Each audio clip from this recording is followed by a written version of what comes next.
हाँ जी, तो आपका बहुत बहुत स्वागत है इस वीडियो में। जैसे कि आप देख रहे हो consumption function and propensity to consume, या फिर कंजप्शन फंक्शन और प्रोपेंसिटी टू कंज्यूम दोनों को लगभग एक ही कहते हैं।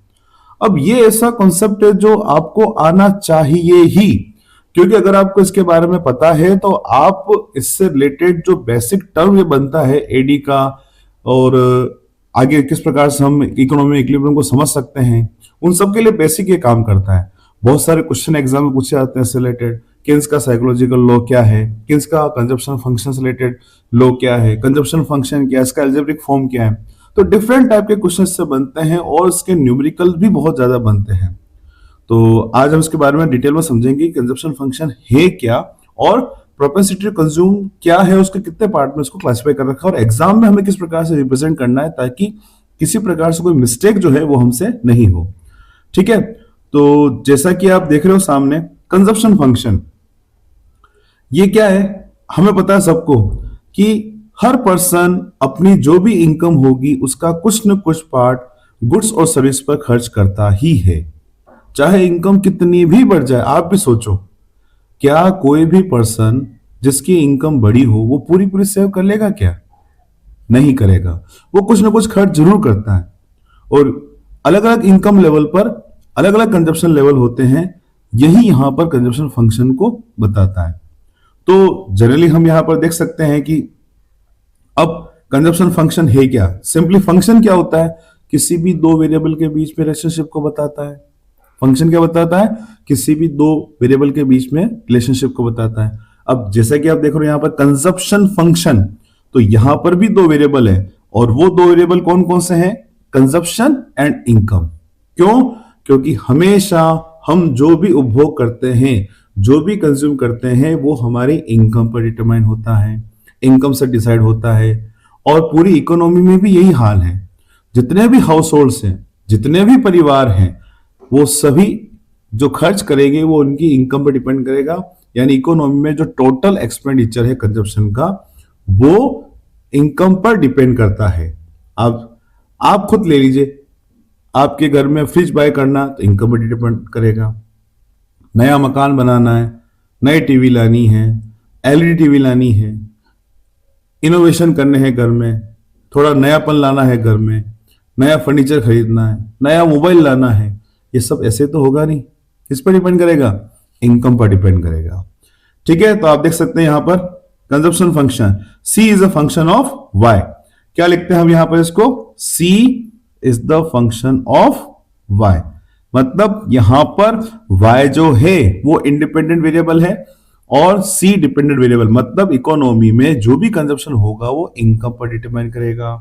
अगर यहां पर इनकम बढ़ती है तो क्या होगा? कंजप्शन भी इंक्रीज होगा। सिंपल सी बात है, जब इनकम बढ़ती है हम खर्च ज्यादा करते हैं, और जब इनकम कम होती है तो कंजप्शन भी कम होता है। ठीक है, सिंपली ये है कंजप्शन फंक्शन, जैसे कि आप सामने देख रहे हो। अब इससे रिलेटेड कुछ क्या पॉइंट अपने सामने बाहर आते हैं, वो पॉइंट आपके सामने हैं, वो देख सकते हैं कौन कौन से पॉइंट है।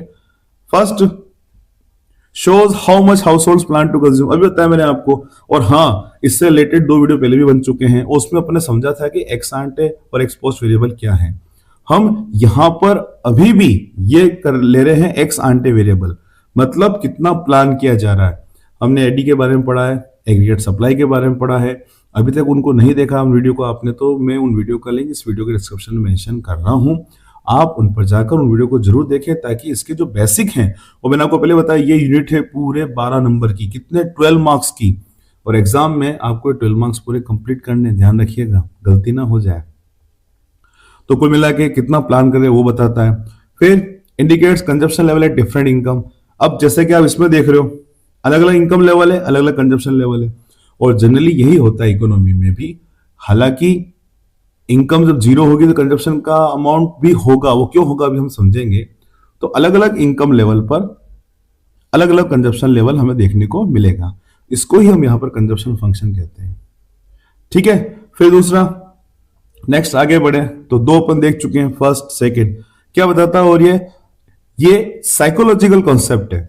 यानी इसका कोई फिक्स नहीं है कि इनकम बढ़ने पर कंजप्शन इतना ही बढ़ेगा, इतनी इनकम बढ़ेगी तो इतना ही कंजप्शन बढ़ेगा।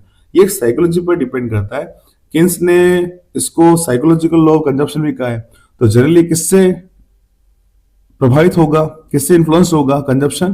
प्रेफरेंसेस से। कंज्यूमर क्या प्रेफरेंस करते हैं, उनकी हैबिट्स क्या है, उनकी एक्सपेक्टेशंस क्या है, उस पर सब कुछ डिपेंड करेगा। ठीक है, तो इस प्रकार से देख सकते हैं। और किन्स ने जो भी थ्योरी ऑफ इनकम डिटर्मिनेशन दी है उसमें उन्होंने इस कंजप्शन के लॉ को, साइकोलॉजिकल लॉ जो है किन्स का, उन्होंने इस लॉ को फंडामेंटल और बेस माना है। उन्होंने ये बताया है कि हमेशा इनकम बढ़ने पर कंजप्शन इंक्रीज होगा, पर उतना नहीं जितना कि इनकम। किन्स ने यही कहा है, आगे जाके हम पढ़ेंगे। हम देखते हैं यहां पर किन्स ने क्या बताया है कि इकोनॉमी में इनकम इंक्रीज होगी तो कंजप्शन भी इंक्रीज होगा। अमाउंट देख सकते हो आप, इनकम में इंक्रीज का ये इतना, जबकि कंजप्शन में ये इतना। तो ये साफ बताता है कि यहां पर इनकम के साथ कंजप्शन बढ़ेगा, मतलब इनकम में चेंज होगा ज्यादा, और हमेशा कंजप्शन में भी चेंज होगा परंतु उससे कम होगा। क्यों? क्योंकि कुछ न कुछ अब सेव भी किया जाएगा, बचते भी होगी। और जनरली अपने साथ भी यही है, जब अपनी इनकम बढ़ती है तो क्या हम पूरा का पूरा खर्च थोड़ी करते हैं, कुछ न कुछ बचाते हैं। यही कंजप्शन फंक्शन बताता है यहां पर। ठीक है, तो देख सकते हैं, इसको वापस अपन थोड़ा सा अपने लेवल में लाएं ताकि अपन समझ सकें। ये आपके सामने टेबल और डायग्राम दोनों दे रखे हैं। तो पहले अपन इस टेबल को थोड़ा सा बड़ा कर देते हैं, ये देख सकते हैं आप। और ये आपके सामने अलग अलग इनकम लेवल हैं। ये अलग अलग इनकम लेवल हैं, 0, 100, 200, 300, 400, 500, 600। और ये अलग अलग प्रकार के कंजप्शन लेवल हैं। एक बात नोट कर रहे हैं आप कि 0 इनकम पर भी यहां पर कंजप्शन पॉजिटिव है। क्यों है पता है आपको? सोचिए, अगर किसी व्यक्ति के परिवार की आय 0 हो जाए तो क्या उसका कंजप्शन बिल्कुल भी नहीं होगा? होगा, बेसिक नीड्स पर होगा।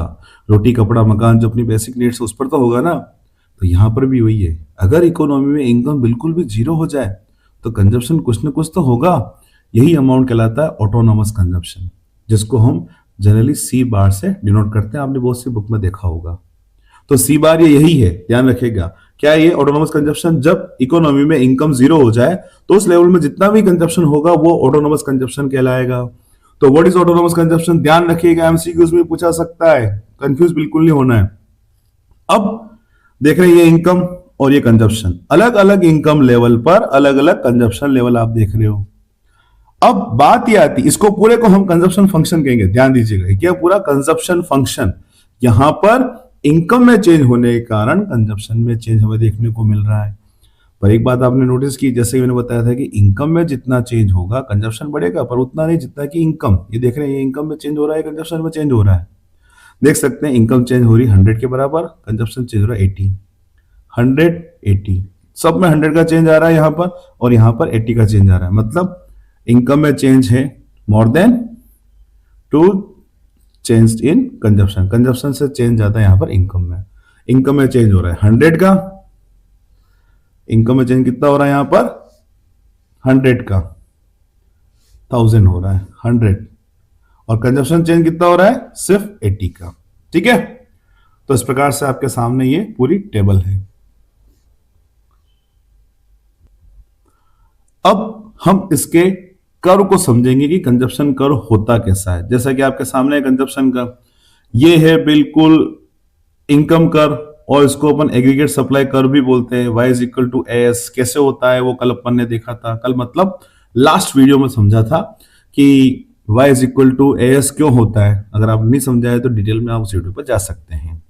तो ये तो हो गया इनकम कर्व, जो कि हमेशा C प्लस एस को रिप्रेजेंट करता है। यानी हमेशा ये जो इनकम कर्व है वो क्या रिप्रेजेंट करेगा कि यहां पर कंजप्शन और सेविंग्स दोनों इक्वल है इनकम के बराबर। और ये है कंजप्शन कर्व, आप देख सकते हो दोनों ही चीजें। अब जब इनकम 0 है तो भी कुछ ना कुछ कंजप्शन है। ये वही अमाउंट है, ये देख रहे हो आप, ये वही अमाउंट है 40 का जब इनकम 0 थी। इसको अपन सी बार से डिनोट करते हैं। किससे डिनोट करते हैं? सी बार से। हमेशा हम ऑटोनोमस कंजप्शन को सी बार से डिनोट करते हैं, और ये consumption level autonomous consumption level कहलाएगा। क्यों? क्योंकि ये इनकम से इनफेक्टेड है। इनकम बढ़े, कम हो, कुछ भी हो या 0 हो जाए, 40 करोड़ तो इकोनॉमी में कंजप्शन रहेगा ही। ठीक, तो आप देख सकते हो यहां पर कि इनकम जीरो होते हुए भी कुछ न कुछ कंजप्शन है। जाहिर सी बात है, अगर इनकम जीरो है, कंजप्शन 40 है, तो सेविंग कितनी हो गई? -40। उल्टा तो देख सकते हैं ये पूरा पोर्शन डिस सेविंग को बता रहा है। कैसे? आप देख सक रहे हैं ये पूरा कंजप्शन है, ये सॉरी ये पूरा इनकम कर्व है और ये कंजप्शन कर्व है। तो यहां पर कंजप्शन तो है ज्यादा और इनकम है कम। अब जब ये पूरा जो पोर्शन आपको रिफ्लेक्ट हो रहा है, इसमें बताया जा रहा है कि डिस सेविंग हो रही है। क्यों? क्योंकि इनकम है कम, कंजप्शन है ज्यादा, तो जाहिर सी बात है यहाँ पर डिस सेविंग होगी। लोग बाग अपनी पुरानी वस्तुओं का यूज करेंगे या फिर किसी से उधार लेंगे या किसी तरीके से लोन लेंगे, जो भी तरीके से फाइनेंस करेंगे वो। क्लियर? फिर आगे बढ़ते हैं। पॉइंट ई क्या बता रहा है? Break even point. ये जो पॉइंट ई है ना, वो क्या बता रहा है? Consumption is equal to income. ये ब्रेक इवन पॉइंट कहलाता है। अब यहां पर ध्यान रखिएगा, जब दो प्रकार की टेंडेंसी इक्वल हो जाए तो उसे हम ब्रेक इवन पॉइंट कहते हैं। यहां पर कंजप्शन और इनकम, ये कंजप्शन और इनकम दोनों बराबर हो गए पॉइंट ई पर, इसलिए हम इसको ब्रेक इवन पॉइंट कहेंगे। और जब इनकम और कंजप्शन दोनों जीरो हो जाए, y इज इक्वल टू सी, इसका मतलब बचते हैं कुछ नहीं, तो सेविंग क्या हो जाएगी? जीरो। ये आप देख सकते हो यहां पर सेविंग, यानी इस पॉइंट ई पर, ये जो पॉइंट ई है, इस पॉइंट ई पर हमें जीरो सेविंग मिलेगी। ठीक? क्यों? क्योंकि यहां पर कंजप्शन और इनकम दोनों सेम है। अब आगे बढ़े। सपोज इनकम लेवल बढ़े तो उस कंडीशन में आप देख सकते हैं इनकम है ज्यादा और कंजप्शन कम, यानी इस पॉइंट ई के बाद, यानी लोग सेटिस्फाई हो चुके हैं, जितना उनका एक्सपेंडिचर है उतनी इनकम है। उसके बाद अगर इनकम बढ़ती है तो कुछ ना कुछ सेव किया जाएगा, इसलिए इनकम रहेगी ज्यादा, कंजप्शन रहेगा कम, और ये वाला जो पोर्शन है वो यहां पर सेविंग को डिनोट करेगा। इसको डिनोट करेगा? सेविंग को। और वो भी सेविंग कौन सी? Positive saving. तो क्या बात देख सकते हैं आप यहां पर कि तीन अलग प्रकार की कंडीशन कंजप्शन फंक्शन रिप्रेजेंट करता है। एक ऐसा पॉइंट जहां पर इनकम और कंजप्शन बराबर होंगे, वो कहलाएगा ब्रेक इवन पॉइंट। क्या कहेंगे उसको हम? Break even point.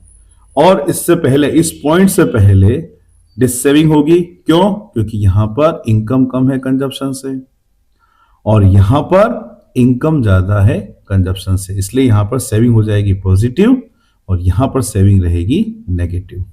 ठीक? तो इस प्रकार से बेटा जी कुछ हम इस कर्व को बनाते हैं। एग्जाम में अगर आपको पूछें तो कंजप्शन फंक्शन क्या है, तो आपको सिलेक्टेड लिखना होगा। बहुत सी बुक में आप देख सकते हैं, डेफिनेशन आपको मिल जाएगी। मगर यहाँ पर टेबल किस प्रकार से वो अपना समझिए, और ये कर्व क्या है, किस प्रकार से कंजप्शन को रिप्रेजेंट करता है, वो हमने यहाँ पर समझा है। ठीक है? तो क्या क्या ऑब्जर्वेशन अपन निकल रही है, सब हम यहाँ पर पढ़ चुके हैं। आप चाहें तो इसको पॉज करके लिख सकते हैं, पढ़ सकते हैं। और हाँ, ये लग रहा है कि आपको नोट्स शॉर्ट में है और अच्छे हैं, कुछ पढ़ना चाहिए, समझना चाहिए, तो ये नोट्स आप मुझसे ले सकते हैं। मैं व्हाट्सएप नंबर डिस्क्रिप्शन में मेंशन कर दूंगा, चाहे तो आप उससे वहां पर जाकर उससे ले सकते हैं। ठीक है? तो देख रहे हैं आप, ये सब आपके सामने नोट्स है। मैं धीरे धीरे वापस को स्क्रॉल कर देता हूँ। आप चाहें तो इसको पॉज करके आराम से देख सकते हो। जो चीजें अपन ने पढ़ी हैं वो सब चीजें यहाँ पर हैं। ठीक है? कंजप्शन का अपवार्ड स्लोपिंग होता है। अपवार्ड स्लोपिंग क्यों? क्योंकि इनकम बढ़ने पर कंजप्शन भी बढ़ेगा। पर जैसा कि मैंने कहा है कि लेस देन प्रोपोर्शनेटली इनकम के प्रोपोर्शन में कम होगा, तो हम यहां पर वापस देख सकते हैं ये जो कर्व है, ये कर्व कंजप्शन कर्व है, तो इसमें ये हो गया कंजप्शन कर्व और ये है इनकम कर्व। मतलब कंजप्शन के बढ़ने की स्पीड कम है और इनकम के बढ़ने की स्पीड ज्यादा है। इसको सिंपल सा समझना है तो आप दोनों पर, इनकम पर भी एक बॉल लुढ़काओ और कंजप्शन पर भी एक बॉल लुढ़काओ। किसकी स्पीड ज्यादा होगी? ऑब्वियसली इनकम कर्व की। इसलिए यहां पर इनकम जो है वो स्पीडली बढ़ती है, कंजप्शन भी बढ़ता है, मगर कंजप्शन के बढ़ने की स्पीड यहां पर थोड़ी कम रहेगी। ठीक? और बाकी अपन देख ही चुके हैं, स्टार्टिंग पॉइंट अपन देख चुके हैं कहां से होता है, पास सेविंग का यूज करेंगे, स्लोप देख चुके हैं। इनकम ज्यादा होगी, इनकम कम होगी कंजप्शन से, तो क्या होगा? डिस सेविंग होगी। ठीक है? ये आपके सामने है, उस वक्त उस लिए डिस सेविंग होगी। और अगर हाँ, ब्रेक इवन पॉइंट का होगा जहां पर कंजप्शन और इनकम दोनों इक्वल होंगे। ये छोटे छोटे क्वेश्चन एग्जाम में एमसीक्यूज या एसेशन रीजन में ऐसे बन सकते हैं। आपको कॉन्सेप्ट क्लियर रखना है। अगर कॉन्सेप्ट क्लियर होगा तो कोई सा भी किसी प्रकार का क्वेश्चन आएगा, कोई भी दिक्कत नहीं है, आप आराम से कर सकते हो। ठीक, फिर आगे देखते हैं अपन। ब्रेक इवन पॉइंट ई पे था, और जब इनकम बढ़ जाती है कंजप्शन से तो उस कंडीशन में इनकम पॉजिटिव हो जाएगी। तो अब यहां पर जो 45 डिग्री लाइन है ना, जो कि इनकम कर्व था, उसकी क्या इंपॉर्टेंस है? ये तीनों कंडीशन बताता है। क्या कंडीशन बताता है? इनकम कंजप्शन के इक्विवेलेंट है, कंजप्शन इनकम से ज्यादा है और कंजप्शन इनकम से कम है। ये लाइन है 45 डिग्री लाइन पर, इसी से हम इसको डिनोट कर पा रहे हैं अच्छे से। और 45 डिग्री लाइन जो है क्या बता रहा है कि हमेशा इनकम जो है वो C प्लस एस कंजप्शन और सेविंग के इक्विवेलेंट है। देखा था अपन ने, ये जो अपन बनाते हैं ना, ये 45 डिग्री लाइन, ये वाई, ये क्या बताता है कि यहां पर कंजप्शन और सेविंग दोनों प्लस है, तभी जाकर ये बिल्कुल 45 डिग्री लाइन पर बनता है। ठीक, और किन्स के अकॉर्डिंग ये बहुत इंपॉर्टेंट बनता है, ध्यान दीजिएगा।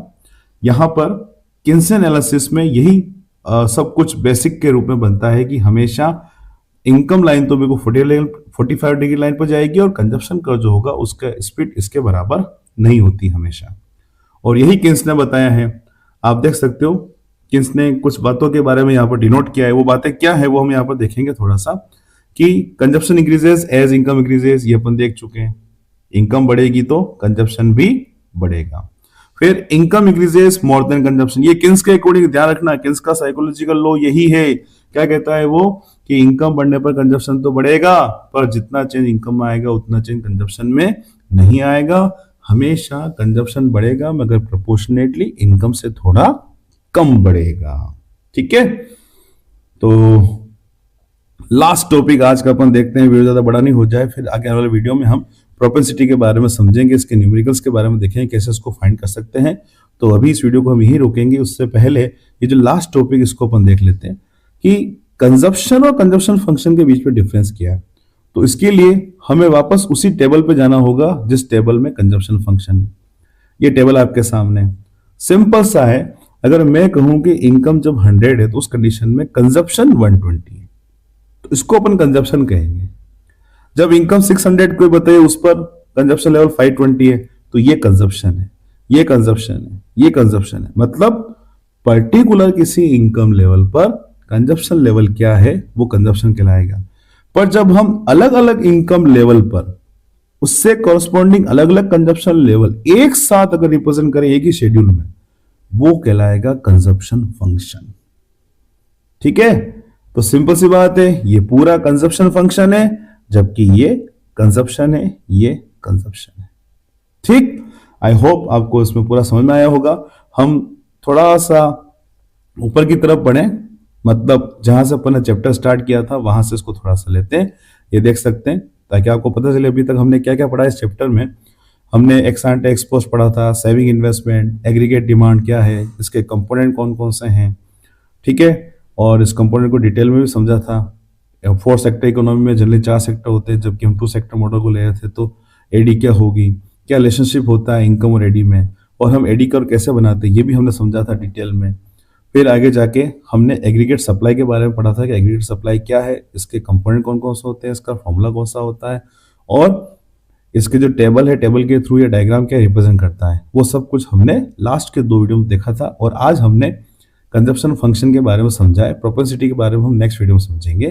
तो देख सकते हैं यहाँ पर कंजप्शन फंक्शन क्या है, किसका साइकोलॉजिकल लॉ है। ध्यान रखिएगा, इनकम बढ़ने पर कंजप्शन बढ़ेगा, पर उतना नहीं जितना कि इनकम, बस मेन बात ये है। और जीरो इनकम पर भी कुछ न कुछ कंजप्शन होगा, उसे ऑटोनॉमस कंजप्शन कहेंगे। एक ऐसा लेवल आएगा जहां पर कंजप्शन इनकम इक्वल होंगे, तो वहां सेविंग जीरो होगी, उससे पहले सेविंग नेगेटिव होगी, उसके बाद सेविंग पॉजिटिव होगी। तो ये सब कुछ आज हमने देखा है।